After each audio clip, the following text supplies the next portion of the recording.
एक छोटे से गांव में रमेश नाम का एक गरीब मेहनती किसान रहता था। वह दिन रात अपने छोटे से खेत में काम करता, लेकिन उसकी मेहनत का फल उसे मुश्किल से ही मिल पाता था। वह हमेशा संतुष्ट रहने की कोशिश करता था, पर कभी-कभी उसका मन उदास हो जाता था जब वह अपने बच्चों की जरूरतों को पूरा नहीं कर पाता था। एक दिन जब वह अपने खेत में हल चला रहा था, तो अचानक उसका हल एक सख्त चीज से टकराया। उसने खोद कर देखा तो जमीन में एक पुरानी, सड़ी हुई चमड़े की बोरी दबी थी। रमेश ने उत्सुकता से बोरी खोली। बोरी के अंदर चमकते हुए सोने के सिक्के भरे थे। रमेश की आंखें फटी रह गईं। उसने तुरंत इधर-उधर देखा। कोई आस-पास नहीं था। उसके मन में खुशी की लहर दौड़ गई, पर साथ ही एक विचार भी आया। यह बोरी मेरी नहीं है, यह किसी और की खोई हुई दौलत है। रमेश बोरी को लेकर सीधे गांव के सबसे सम्मानित और अमीर व्यक्ति सेठ गोविंद राम के पास गया। रमेश ने सेठ जी से कहा, सेठ जी, मुझे यह बोरी मेरे खेत में दबी हुई मिली है। इसमें सोने के सिक्के हैं।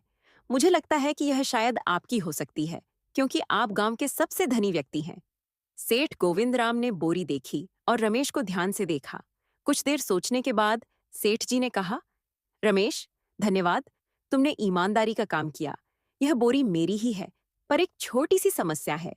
रमेश ने पूछा, क्या समस्या है सेठ जी? सेठ जी ने मुस्कुराते हुए कहा, जब मेरी बोरी खोई थी तो उसमें 100 सिक्के थे। मैंने अभी गिने हैं। इस बोरी में केवल 99 सिक्के हैं। तुमने शायद एक सिक्का निकाल लिया है। मैं तुम्हें केवल तभी इनाम दूंगा जब तुम मेरा 100वां सिक्का मुझे वापस कर दोगे। रमेश यह सुनकर स्तब्ध रह गया। उसने कसम खाई कि उसने एक भी सिक्का नहीं निकाला है। उसने कहा, सेठ जी, मैं गरीब हूं पर चोर नहीं। मैंने एक भी सिक्का नहीं लिया। अगर बोरी में 100 सिक्के नहीं हैं, तो यह बोरी मेरी हो ही नहीं सकती। सेठ गोविंदराम उठे, रमेश के कंधे पर हाथ रखा और हंस पड़े। उन्होंने कहा, मैं तुम्हारी परीक्षा ले रहा था। रमेश, मेरी बोरी कभी खोई ही नहीं थी और मुझे पहले से ही पता था कि इस बोरी में केवल 99 सिक्के हैं। इस बोरी को मैंने ही तुम्हारे खेत में दबाया था। मैं देखना चाहता था कि इतनी दौलत मिलने के बाद तुम क्या करते हो। तुम्हें अपने बच्चों की चिंता है, फिर भी तुमने अपनी ईमानदारी नहीं छोड़ी।